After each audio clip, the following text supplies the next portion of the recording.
Balik lagi sama gue Arya, dan sekarang gue mau ngomongin salah satu serial paling mahal di muka bumi ya. Apalagi kalau bukan Lord of the Rings, Rings of Power. Waktu itu gue sempat bahas episode 1 sama 2-nya waktu pertama kali tayang, dan sekarang gue udah beresin nih 8 episode Rings of Power yang baru aja beresnya sebenarnya minggu lalu ya. Gue sebagai penggemar LOTR sangat puas sih sama adanya series ini ya.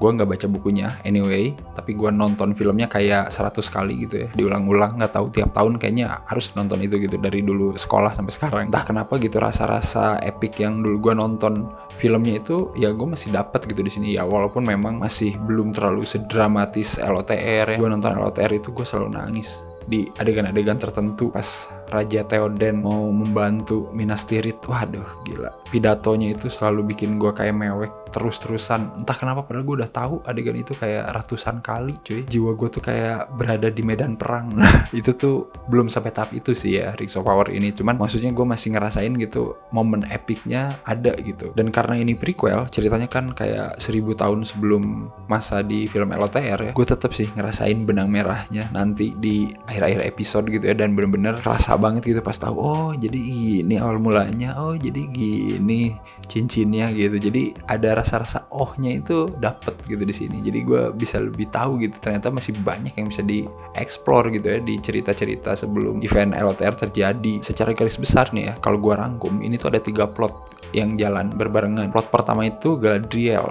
sebagai tokoh utama ya, jelas. Galadriel ini kita tahu kan dia ini seorang elf yang nanti juga di LOTR masih terlibat gitu ya, diperanin sama Tilda Swinton ya kalau di LOTR, tapi di sini diperanin sama Morfydd Clark ya. Terus plot kedua adalah Elrond yang masih muda, yang di LOTR diperankan oleh Hugo Weaving tentunya ya. Di sini Elrond sedang diberi tugas sama Raja Gil-galad nyari sesuatu di pegunungan para dwarf, yaitu kerajaannya si Durin ya. Menariknya di sini Elrond ternyata mencari sebuah biji yang sangat langka dan kuat alias mithril, yang kalau di LOTR itu tuh paling gampangnya ditemukan di bajunya Frodo. Frodo kan dikasih armor tuh sama Bilbo ya sebelum memulai petualangan, katanya pakai mithril biar nanti kuat. Ternyata bener kan nyelamatin nyawa dia. Nah di sini tuh pencarian awal mulanya mithril itu dicari di sini. Terus plot selanjutnya adalah Nori, merupakan bangsa Harefoot ya. Mungkin kalau di LOTR kayak Hobbit, mungkin ini nenek moyangnya ya. Gua nggak tahu, coba yang tahu sejarahnya LOTR silahkan komen. Harefoot ini sebenarnya nenek moyangnya Hobbit atau bagaimana gitu ya, karena di sini diliatin persis seperti Hobbit. Di sini Nori ketika mau migrasi sama kaumnya, dia malah ketemu sama orang yang dilempar dari luar angkasa ya. Kayak meteor jatuh, dan orang tersebut sangat misterius karena tidak bisa bicara, rambutnya gondrong, terus berjenggot juga, terus pakai jubah warna abu-abu. Apakah dia adalah... Mungkin orang bakal ngerasa series ini berjalan lambat, emang ya, kayak 1-4 itu lebih ngenalan karakter, dunianya seperti apa gitu kan. 5-6 itu mulai seru karena bakal ada peperangan epic ya, setidaknya paling epic lah di sini ya. Terus nanti baru udah 7-8 mulai nih. Galadriel ini dalam pencariannya dia ketemu cowok misterius ya, yang katanya keturunan raja di daerah selatan, yang which is daerah selatan itu nanti bakal jadi Mordor alias markasnya Sauron ya, yang di sini masih diliatin kayak masih asri gitu ya, masih ada penduduknya, warlocknya. Dan di sini juga si Galadriel ketemu sama orang-orang di Númenor ya, kerajaannya manusia yang paling megah. Dan di situ Galadriel ketemu sama Elendil. Elendil adalah bapaknya Isildur.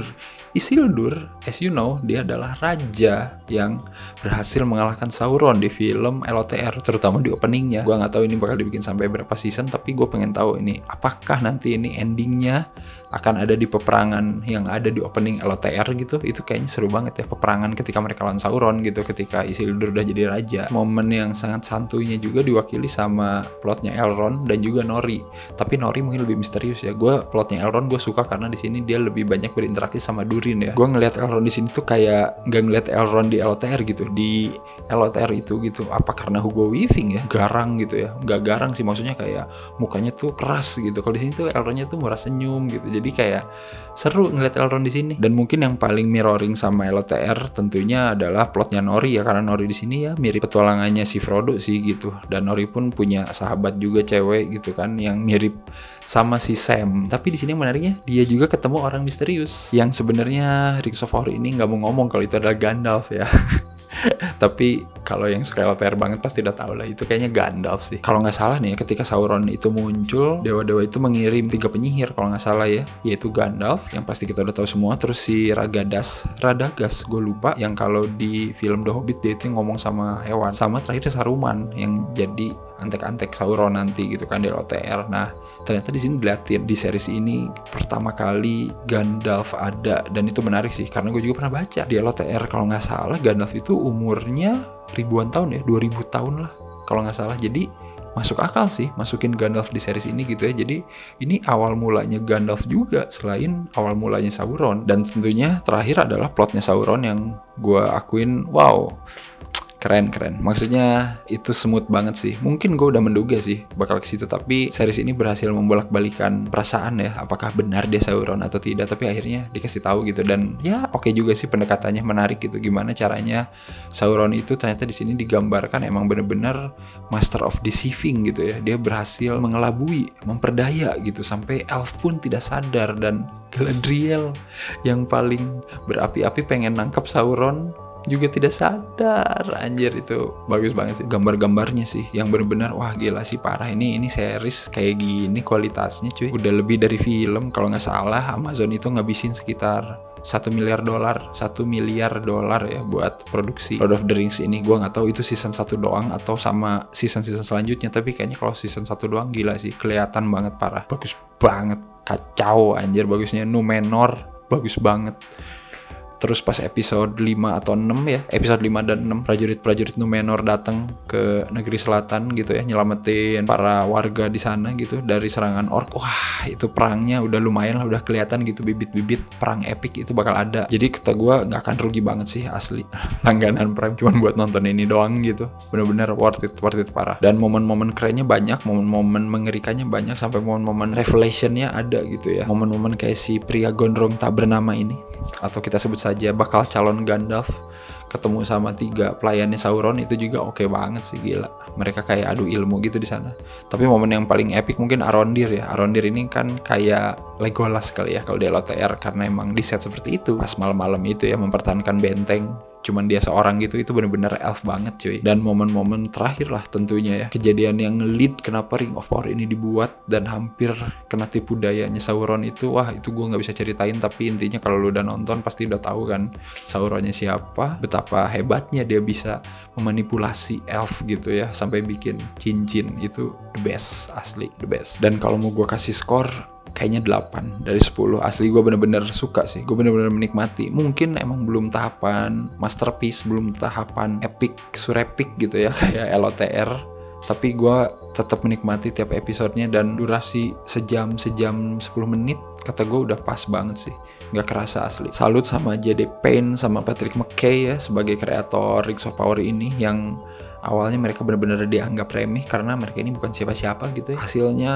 cukup memuaskan, asli cukup memuaskan. Bahkan mungkin beberapa aspek lebih dari ekspektasi gue gitu. Jadi gue kayak, wah ini emang bener-bener harus diteruskan guys. Kalau kalian udah nonton Lord of the Rings, Rings of Power 8 episode yang main di Prime Video, komen juga menurut kalian gimana. Dan seperti biasa jangan lupa untuk like, share, subscribe Cinecrip. Kalian juga bisa beli kaos Cinecrip yang baru nih, kaos Susana, ada di Tokopedia, linknya ada di deskripsi. Dan kalian juga bisa bantu nih ya kita dengan cara yang paling mudah, yaitu super thanks ada di bawah. Mungkin kalian ingin menyantuni kita gitu ya, biar kita makin rajin gitu bikin konten atau nge-review film, silakan super thanks aja dulu ya, berapapun nominalnya pasti bakal kita terima dengan senang hati. Dan kita doain ya buat yang udah ngasih super thanks, semoga rezeki kalian dilancarkan semua, amin. Ya udah kalau gitu, sampai ketemu lagi di episode selanjutnya, bye bye.